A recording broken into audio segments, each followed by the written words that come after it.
Ok, po kiek laiko grįžtam ir grįžtam su naujienom. Tai va, jeigu matosi, man yra atlikta peties operacija.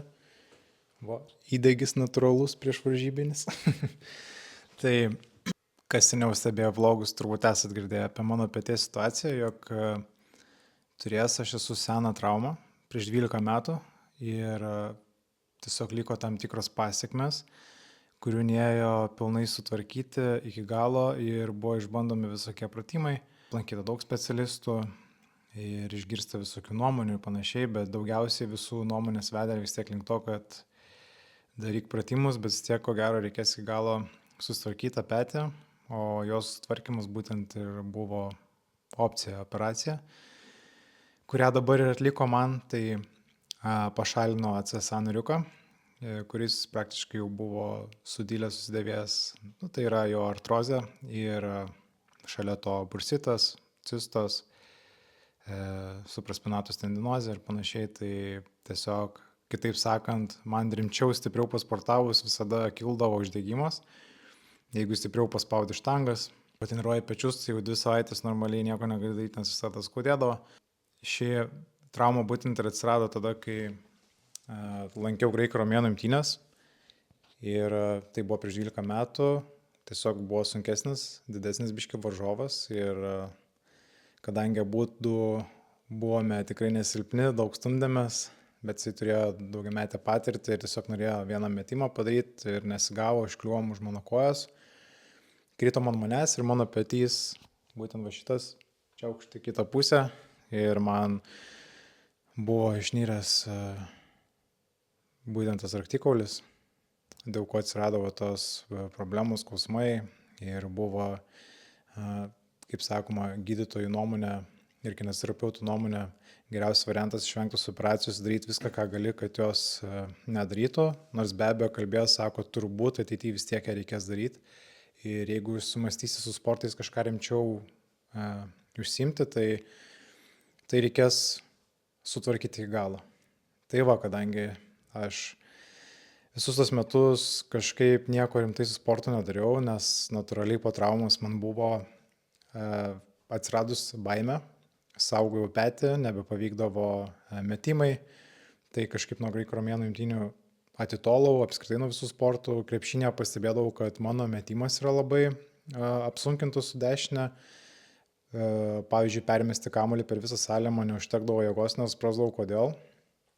Bet pasakysiu taip, kai atsireabilitavau petį, pradėjau salėje sportuoti, aš paskui kažkaip pradėjau pabiški numoti tą faktą, kad buvo trauma, aš galvojau, gal tiesiog aš iš tikrųjų blogai darydavau pratimus ir man tiesiog reikia tą išmokti kažkokią tai techniką ir taip toliau, bet kiek visokių specialistų prašydavau, kiek jų aplankęs, kiek kolegų patarimų gavęs esu, niekas taip ir nesuveikdavo, nes galiausiai viskas nuvesdavo vis tiek prie to uždegimo. O pas mane tokia situacija ir buvo, kad pakitus biomechaniką ir sausgyslę nuolatos trinas uždegimas, pavyzdžiui, bėgimo metu man nutirpdavo ranka, kas vėlgi einantis nervas užsispausdavo.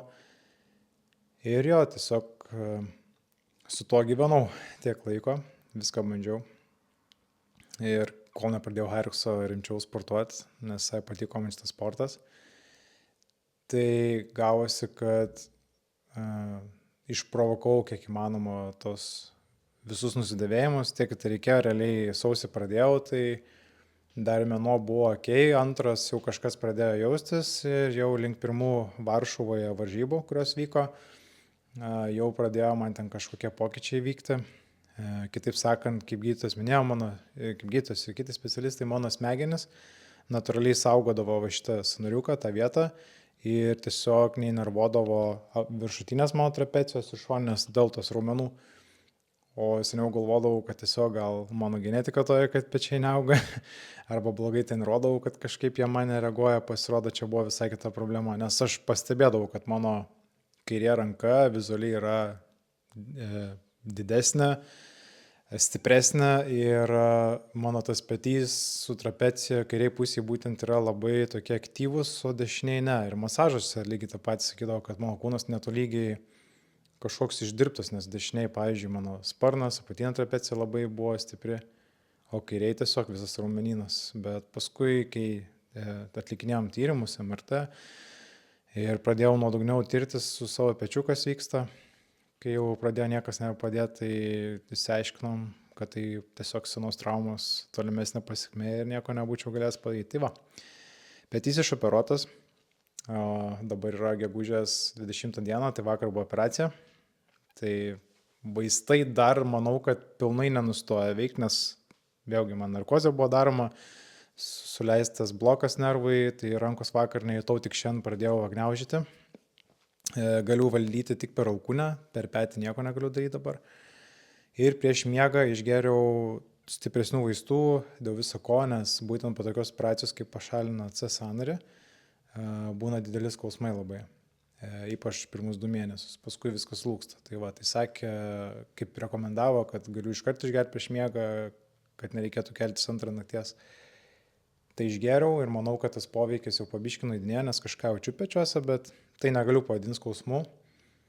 Dėlui, kaip gydytojas sakė, mano skausmo barjeras galimai gali būti aukščiau, nes aš visus tos metus pragyvenau su AC sąnario skausmu, tai gali būti, kad man tas skausmas, kurį prieš tai žmogui būtų didesnis, man gal tai toks nebus. Na, pamatysim, nes reikia sulaukti vakaro, aš manau, iki vakaro bus tas tikrasis skausmas ir jau pamatysiu, ar man eis su tais be tų vaistų gyventi, ar vis dėlto reikės jų.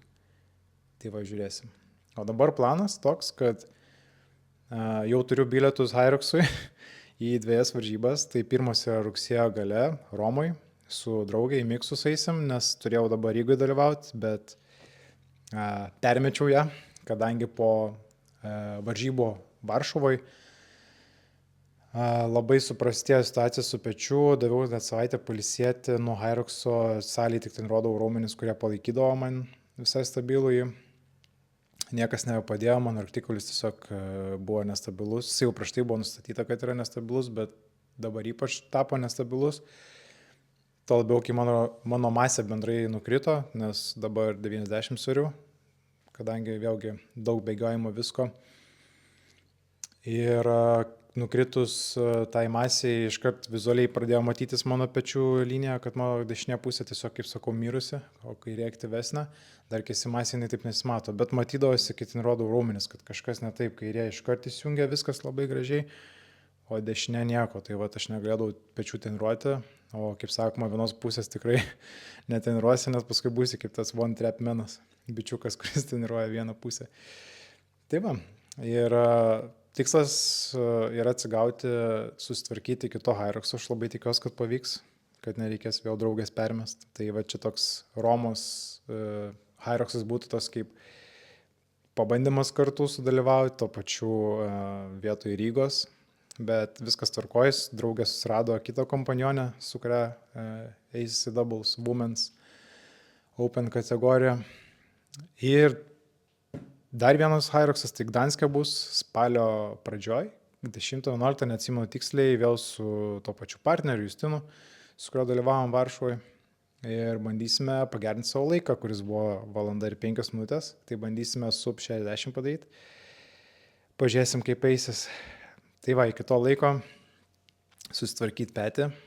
Ir va šitas vlogas apie tai yra, kad aš tiesiog duodu update'ą, kaip kas, kursiu naujas serijas, gal ne savaitinės tas, nes tiek fiziškai laiko neturiu, daug darbų ir kitų veiklų, bet daugiau tokias teminius vlogus su tam tikra tema, tai pažiūrėsim, bet jeigu atsiras komentuojančių, pageidaujančių kažko, galite drąsiai rašyti, nes tai padeda labiau apsispręsti ir kaip kažkada minėjau, tai yra tokia kaip ir savotiška palaikymo valiuta man kurti toliau, nes per tos pastaros porą metų po paskutinių vlogų nelabai atrasdavau laiko, plus kaip ir minėjau, tirdavau, kas su pečiu yra, susikoncentravęs buvau visai kitur, vlogui reikia laiko, ir to labiau nufilmuoti salėj, kada nėra žmonių, tai tu turi realiai arba super anksti ryte eiti, arba vėlai vakare.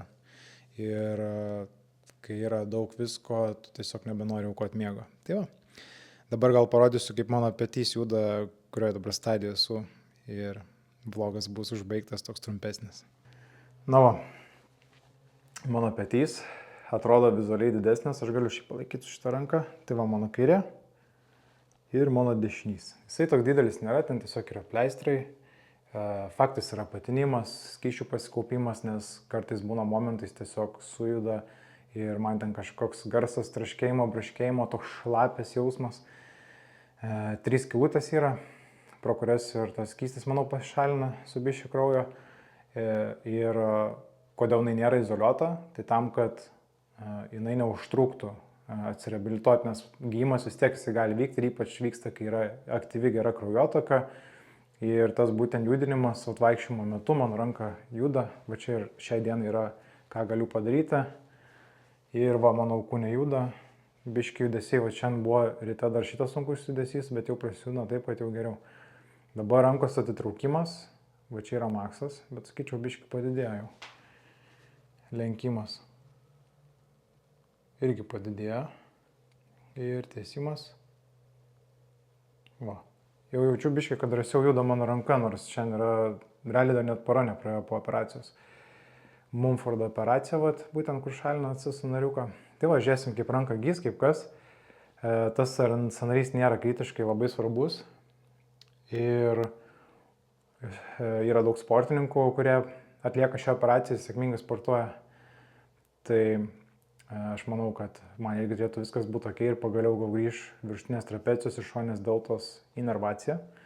Ir galėsiu pagaliau treniruoti ir turėti labai stiprius pečius. Ir fun fact, visada pastebėdavau, kad rankų lenkime, rankų paspaudime, visur, kur reikėdavo dešinės, mano kažkokia silpnesnė būdavo.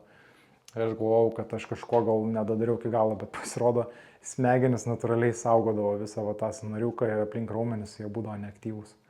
O kaip sakoma, tu esi stiprus tiek, kiek tavo silpniausia grandis. Tai va. Tai tokios naujienos iš manęs. Šie vlogai kaip tik rodys mano atsistatymą, kas irgi manau bus įdomu tiek man prisiminti, nes po 12 metų išsioperuoti petį man yra biški toks kosminis dalykas. Tiek metų gyvenau su tuo ir vengiau operacijos ir dabar išsioperavau. Tai vis tiek kažkoks game changeris savotiškai. Tai bandau nulaikyti tą kamerą, pamėginsiu su dešinė kažkiek va taip. Tai tokia ir yra esmė, kad čia biškai prieš geresnį vaizdą, atsistosiu šiek tiek. Kad aš čia tiek ir gražaus vaizdą, nesvarbu. Tai tiesiog dabar reabilituosimės petį, kas savaitę vis daugiau progreso bus, ne taip kaip dabar, kurį laiką regresavimas. Ir gal įsijungsiu mikrofoną, nes gali būti kartais būna garsas biški prastesnis. Demotyvuodavo faktas, bet sportuodavau prieš operaciją, kad būtų raumenynas vis tiek tvirtas, kad greičiau atsistatytų raumo, nes atvirkščiai, kai žmogus nesitinuoja prieš operaciją, kadangi vis tiek atkrisiu, tai net ir tyrimų visko yra ir į praktinių pavyzdžių daug matęs, kur dvigubai ilgiau atsistatinėja tie, kurie nesportavo prieš operaciją, tie, kurie sportavo, daug greičiau atsistato ir pavyzdžiui, dabar irgi mano raumenynas kaip ir yra, viskas tvarkoja, dabar tikslas tiesiog neleisti sustingti rankai, judėti, lavintis kraujotakai ir būtent po reabilitacijos, tai yra, kai žmogui sugyja žaizdas panašiai, jisai tada pradeda reabilitaciją vien tam, kad išmankštintų ranką. Bet jeigu tu pradedi jau dabar mankštinti po biškutį, nieko sudėtingo nedarant, ypač šią pirmą savaitę, tai nėra galimybių sutrikti tai vietai ir sustingti. Ir tai yra dar geriau gydymui. Tai va, tai tiek iš manęs toks update'as. Čia turbūt buvo pagrindinis mano apskritai dalykas gyvenime, kurį turėjau susitvarkyti ir visada norėjau tvarkytis. Ir net kai vlogus seniau kurdavau, norėjau pamatyti, kokią formą galiu pasiekti su to pečiu. Bet yra gyvenimiški dalykai, ne visada išeina kažko išsilaikyti ir pasiekti. Tai va. Formą buvo pavykę padaryti, dabar tai iš vis buvo dar geresnė forma padaryta, nes natūraliai pradedi daugiau sportuoti, kadangi Hyroxas, 4 bėgimai per savaitę, džimas vis tiek būdavo, bet jau nebe toks, kur spaudi štangas, jau praktiškai benčo nespaudžiau krūtinėje, jau nežinau kiek laiko ilgai. Tupiau gal rudenį paskutinį kartą, bei traukiau, tai va. O dabar tikslas yra atsireabilituoti iki tokio lygio, kad būtų galima intensyviai, sunkiai, stipriai sportuoti, daug bėgioti ir kelti didelius svorius, tokius kokius leis kūnas. Tai va, tiek. Ačiū, kad žiūrėjote. Tai vėlgi patiko, spaudžiam patinka, turit klausimų, komentuojam, rašom, na, o aš tada dalinsiu savo progresu. Tai va, iki greitai.